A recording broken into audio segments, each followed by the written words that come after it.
ಶ್ರೀ ಗುರುಭ್ಯೋ ನಮಃ. ಹರಿ ಓಂ.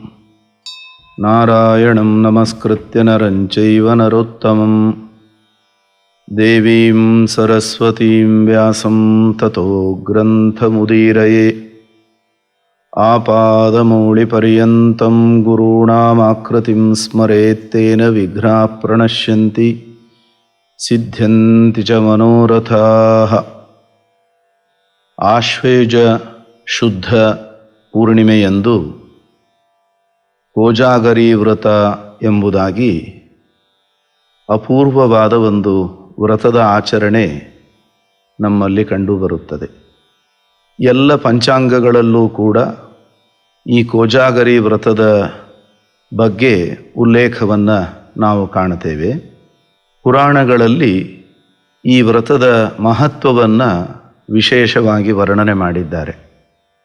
ಸಾಮಾನ್ಯವಾಗಿ ಆಶ್ವೇಜ ಏಕಾದಶಿಗೆ ಕ್ಷೀರವ್ರತ ಮುಗಿದಿರುತ್ತದೆ. ಹಾಗಾಗಿ ಆಶ್ವೇಜ ಶುದ್ಧ ಪೂರ್ಣಿಮೆಯಂದು ಇಂದ್ರದೇವರನ್ನು ಹಾಗೂ ಮಹಾಲಕ್ಷ್ಮಿಯನ್ನು ಕಲಶದಲ್ಲಿ ಆವಾಹನೆ ಮಾಡಿ ಷೋಡಶೋಪಚಾರಪೂರ್ವಕವಾಗಿ ಪೂಜೆಯನ್ನು ಸಲ್ಲಿಸಬೇಕು. ಸ್ವರ್ಗದ ಅಧಿಪತಿ, ಸಂಪತ್ತಿನ ಅಧಿಪತಿಯಾದಂತಹ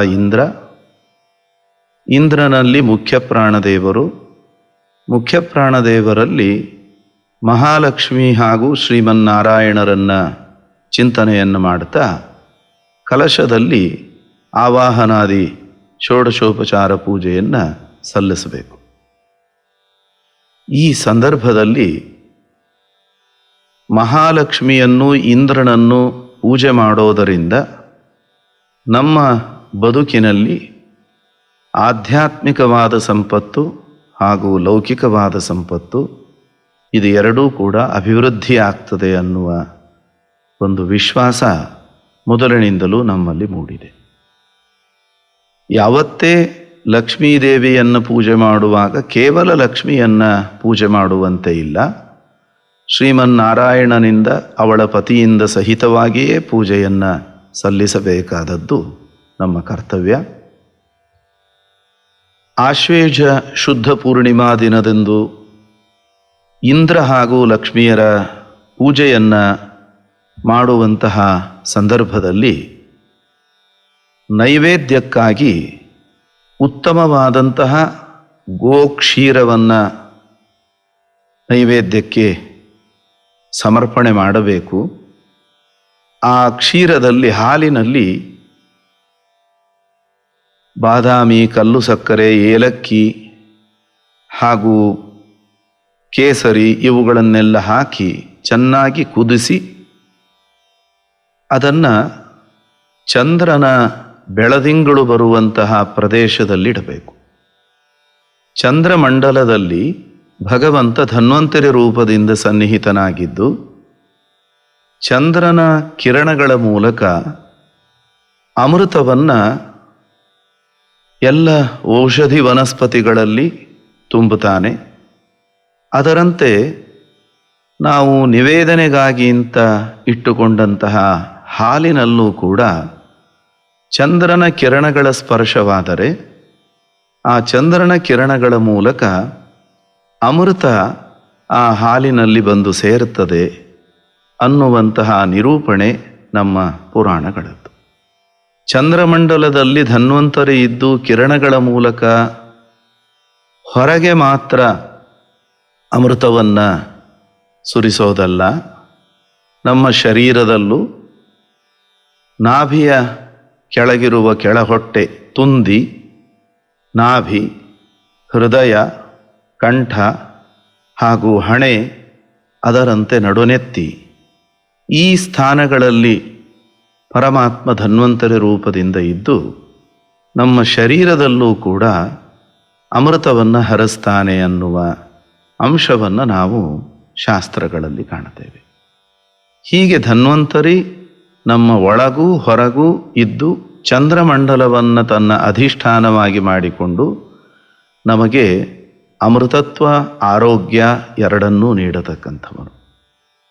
ಹಾಗಾಗಿ ಚಂದ್ರಕಿರಣಗಳ ಮೂಲಕ ಹಾಲಿನಲ್ಲಿ ಅಮೃತದ ಅಂಶವನ್ನು ಸೇರಿಸುವಂತಹ ಧನ್ವಂತರಿಯ ಚಿಂತನೆಯೂ ಕೂಡ ಇಲ್ಲಿ ನಡೆದಂತೆ ಆಗತ್ತೆ.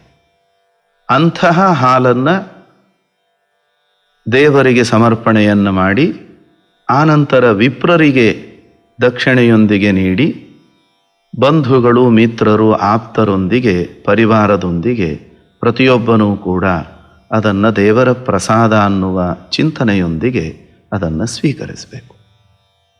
ಇದಿಷ್ಟು ಕೋಜಾಗರಿ ವ್ರತಕ್ಕೆ ಸಂಬಂಧಿಸಿದ ಒಂದು ವಿಧಿ. ಈ ಪೂಜೆಯನ್ನು ರಾತ್ರಿ ಪೂರ್ಣಿಮಾದ ತುಂಬು ಬೆಳದಿಂಗಳಿನ ರಮಣೀಯವಾದ ವಾತಾವರಣದಲ್ಲಿ ನಡೆಸಬೇಕು. ದೇವೇಂದ್ರನನ್ನು ಸ್ತೋತ್ರ ಮಾಡುವಂತಹ ವೇದ ಘೋಷಗಳು ನಡೆಯಬೇಕು.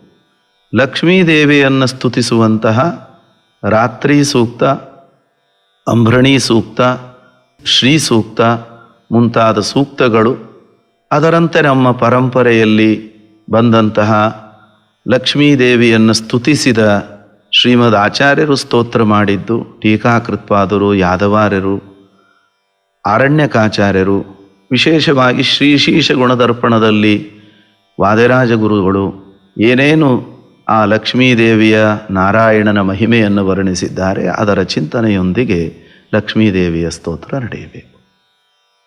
ಈ ವ್ರತವನ್ನು ಕೋಜಾಗರಿ ಎಂಬ ಹೆಸರಿನಿಂದ ಕರೆದಿದ್ದಾರೆ.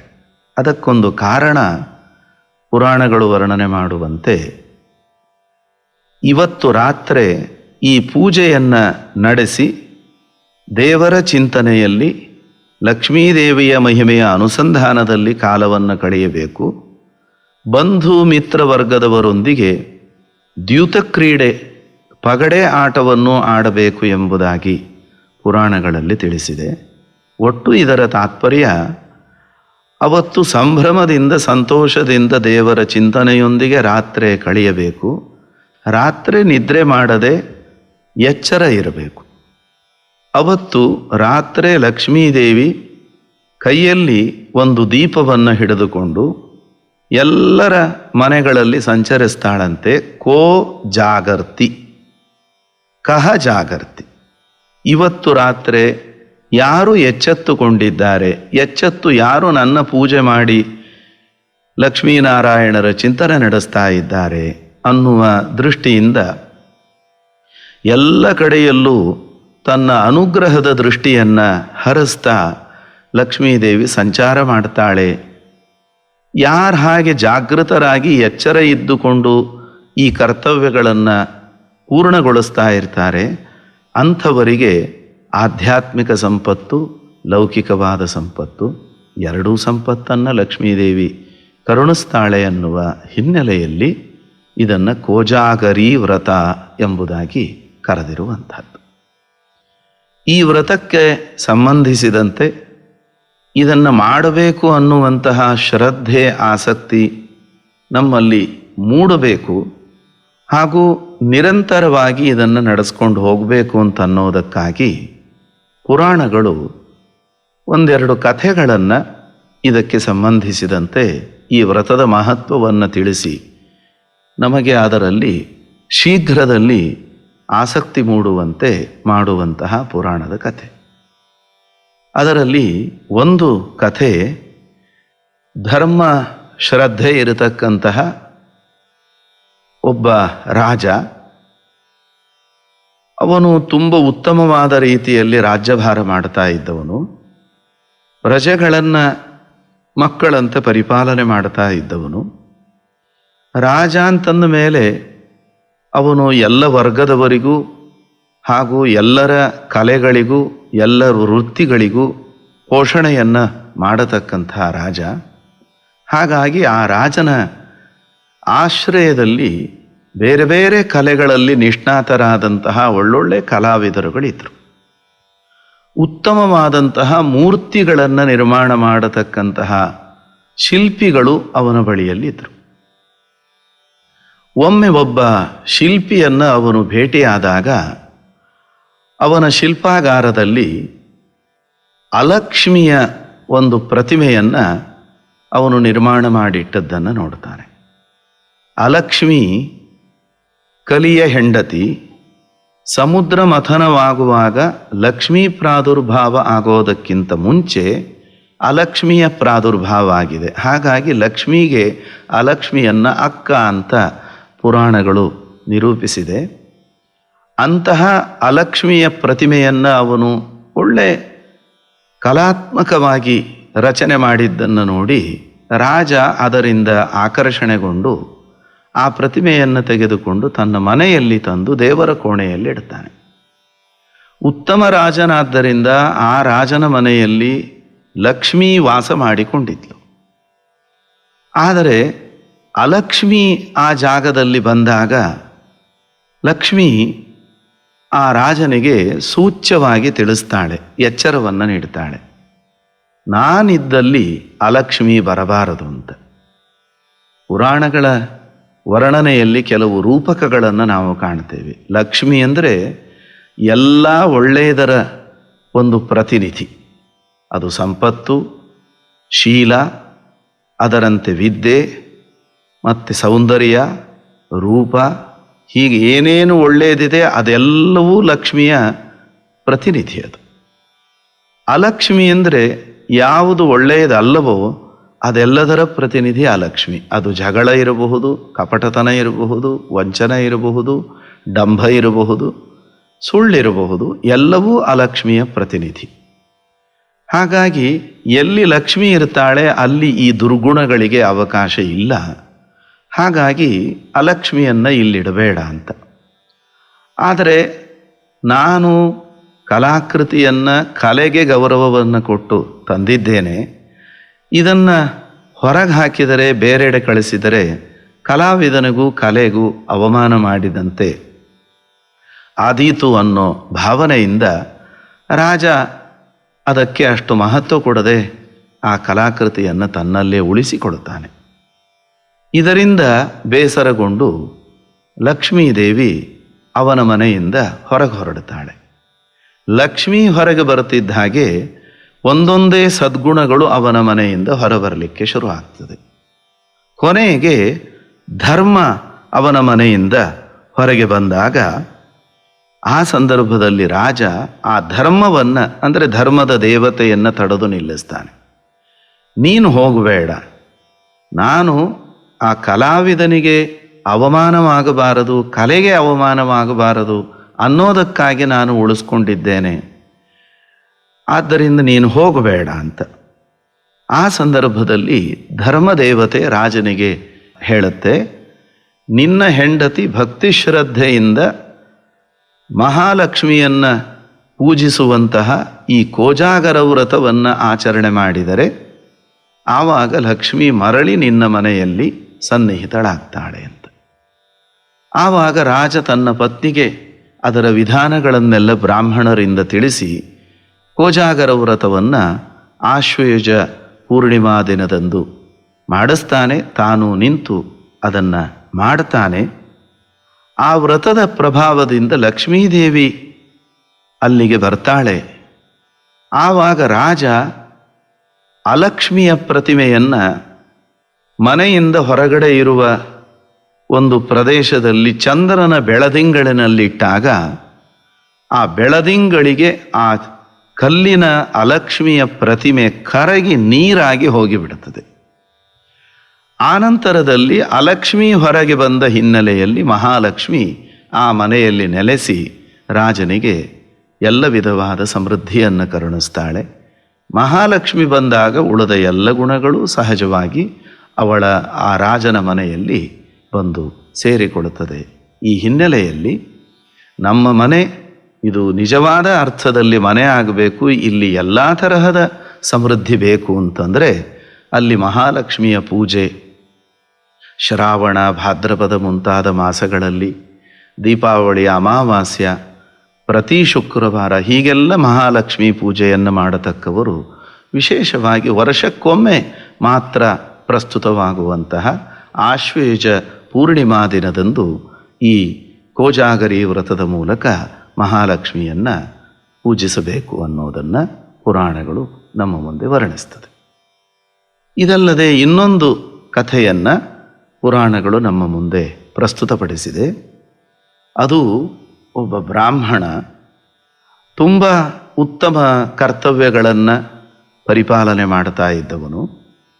ಆದರೆ ಆ ಬ್ರಾಹ್ಮಣನಿಗೆ ಜನ್ಮಾಂತರದ ಕರ್ಮದ ಫಲವಾಗಿಯೋ ಏನೋ ಹೊಂದಿಕೊಳ್ಳುವ ಪ್ರವೃತ್ತಿ ಇಲ್ಲದೇ ಇರುವ ಒಬ್ಬ ಹೆಂಡತಿ.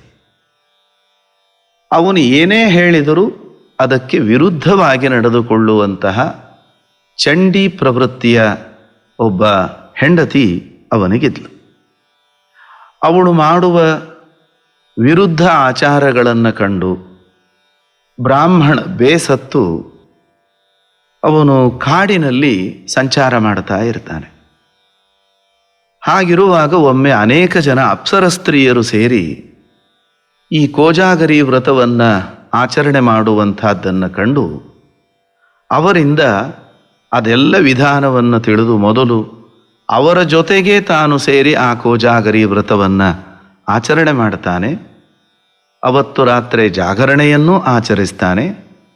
ಆನಂತರದಲ್ಲಿ ಮನೆಗೆ ಬಂದು ಮರು ವರ್ಷ ತಾನು ಆ ಕೋಜಾಗರಿ ವ್ರತವನ್ನು ಮನೆಯಲ್ಲಿ ಆಚರಣೆ ಮಾಡಿದ.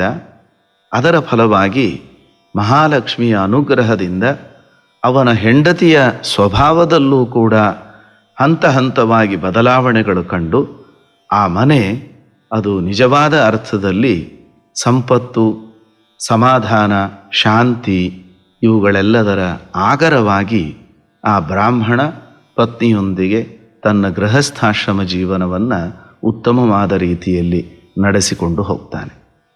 ಈ ಹಿನ್ನೆಲೆಯಲ್ಲಿ ಪುರಾಣಗಳು ಬೇರೆ ಬೇರೆ ತರಹದ ವ್ರತಗಳನ್ನು ವರ್ಣನೆ ಮಾಡುತ್ತಾ ವಿಶೇಷವಾಗಿ ಆಶ್ವಯುಜ ಪೂರ್ಣಿಮಾ ದಿನದಂದು ನಾವು ಮಾಡಬೇಕಾದ ಈ ಕೋಜಾಗರಿ ವ್ರತ ಅದು ನಮಗೆ ಮಹಾಲಕ್ಷ್ಮಿ ಹಾಗೂ ಇಂದ್ರ ಎರಡು ತರಹದ ಸಂಪತ್ತಿನ ದೇವತೆ ಮಹಾಲಕ್ಷ್ಮಿ ಆದರೆ ದೇವೇಂದ್ರ ನಮ್ಮ ಮನಸ್ಸಿಗೆ ನಿಯಾಮಕನಾದ ದೇವತೆ. ಒಬ್ಬೊಬ್ಬ ದೇವತೆಗಳು ಮನಸ್ಸನ್ನು ಒಂದೊಂದು ತರಹದ ಕಾರ್ಯಗಳಲ್ಲಿ ಪ್ರೇರಣೆಯನ್ನು ಮಾಡುತ್ತಾರೆ. ಅದರಲ್ಲಿ ಯಜ್ಞ, ಯಾಗ ಮುಂತಾದ ಯಾವುದೇ ಸತ್ಕರ್ಮಗಳನ್ನು ಮಾಡುವಲ್ಲಿ ನಮ್ಮ ಮನಸ್ಸಿಗೆ ಪ್ರೇರಣೆಯನ್ನು ಮಾಡತಕ್ಕ ದೇವತೆ ದೇವೇಂದ್ರ. ಅಂತಹ ದೇವೇಂದ್ರನ ಪೂಜೆ, ಇಂದ್ರನನ್ನು ವರ್ಣಿಸುವಂತಹ ಅನೇಕ ವೇದ ಮಂತ್ರಗಳ ಮೂಲಕ ಇಂದ್ರನನ್ನು ಸ್ತೋತ್ರ ಮಾಡಿದಾಗ ಇಂದ್ರ ಮತ್ತಿಷ್ಟು ನಮ್ಮ ಮನಸ್ಸಿನಲ್ಲಿ ಉತ್ತಮವಾದಂತಹ ಪ್ರೇರಣೆಯನ್ನು ನೀಡಿ ನಮ್ಮಿಂದ ಜೀವನದುದ್ದಕ್ಕೂ ಅನೇಕ ಸತ್ಕರ್ಮಗಳು ನಡೆಯುವ ರೀತಿಯಲ್ಲಿ ಅವನು ನಮ್ಮನ್ನು ಅನುಗ್ರಹಿಸ್ತಾನೆ. ಜೊತೆಯಲ್ಲಿ ಇಂದ್ರ ಅಂದರೆ ಇಂದಿಂ ರಾತಿ, ಉತ್ತಮವಾದ ಸಂಪತ್ತನ್ನು ರಾತಿ ಕೊಡುವವನು ಅನ್ನೋ ಹಿನ್ನೆಲೆಯಲ್ಲಿ ದೇವೇಂದ್ರ ನಮಗೆ ಮಾನಸಿಕ ಸಂಪತ್ತು ಹಾಗೂ ಭೌತಿಕವಾದ ಸಂಪತ್ತು ಅದೆಲ್ಲವನ್ನೂ ಕೊಡುವಂಥವನು. ಅಂತಹ ಇಂದ್ರ ಹಾಗೂ ಮಹಾಲಕ್ಷ್ಮಿಯರ ವ್ರತ, ಅದರ ಹಿನ್ನೆಲೆಯಲ್ಲಿ ಚಂದ್ರಮಂಡಲದಲ್ಲಿ ಆರೋಗ್ಯಪ್ರದನೂ ಜ್ಞಾನಪ್ರದನೂ ಆದಂತಹ ಆಯುರ್ವೇದ ಶಾಸ್ತ್ರದ ಮೂಲ ಪ್ರವರ್ತಕನೂ ಆದ ಧನ್ವಂತರಿಯ ಚಿಂತನೆಯೂ ಕೂಡ ಇದರಲ್ಲಿ ಅಡಗಿದೆ. ಈ ಅನುಸಂಧಾನದೊಂದಿಗೆ ಕೋಜಾಗರಿ ವ್ರತವನ್ನು ನಾವೆಲ್ಲ ಆಚರಣೆ ಮಾಡಿ ನಮ್ಮ ಬದುಕನ್ನು ಸಾರ್ಥಕಗೊಳಿಸಿಕೊಳ್ಳಬೇಕು ಅನ್ನುವ ಚಿಂತನೆಯೊಂದಿಗೆ ಈ ಕೋಜಾಗರಿ ವ್ರತದ ಮಹತ್ವವನ್ನು ನಾವು ಅರಿಯೋಣ. ಈ ಕೋಜಾಗರಿ ವ್ರತದ ಹಿನ್ನೆಲೆಯನ್ನು ಜ್ಞಾನದ ಮೂಲಕವಾಗಿ ಪ್ರಸಾರ ಮಾಡುವಂತಹ ಈ ಜ್ಞಾನಗಮ್ಯ ಪ್ರಸಾರ ವಾಹಿನಿ ತುಂಬ ಉತ್ತಮವಾದ ಕಾರ್ಯವನ್ನು ನಿರ್ವಹಿಸ್ತಾ ಇದೆ. ಈ ಜ್ಞಾನ ಪ್ರಸಾರದ ಸೇವೆ ಶ್ರೀಮತಿ ಧನಲಕ್ಷ್ಮಿ, ಶ್ರೀ ಜಯರಾಮು ಹಾಗೂ ಶ್ರೀ ಹೇಮಂತ ಕುಮಾರ್ ಅವರು ನಡೆಸಿದ್ದಾರೆ. ಅವರಿಗೆ ಈ ಕೋಜಾಗರಿ ವ್ರತದ ಪೂಜಿತರಾಗುವಂತಹ ದೇವತೆಗಳು ಸಕಲ ಸಂಪತ್ ಸಮೃದ್ಧಿಯನ್ನು ಕರುಣಿಸಲಿ ಅಂತ ಪ್ರಾರ್ಥನೆ ಮಾಡಿ.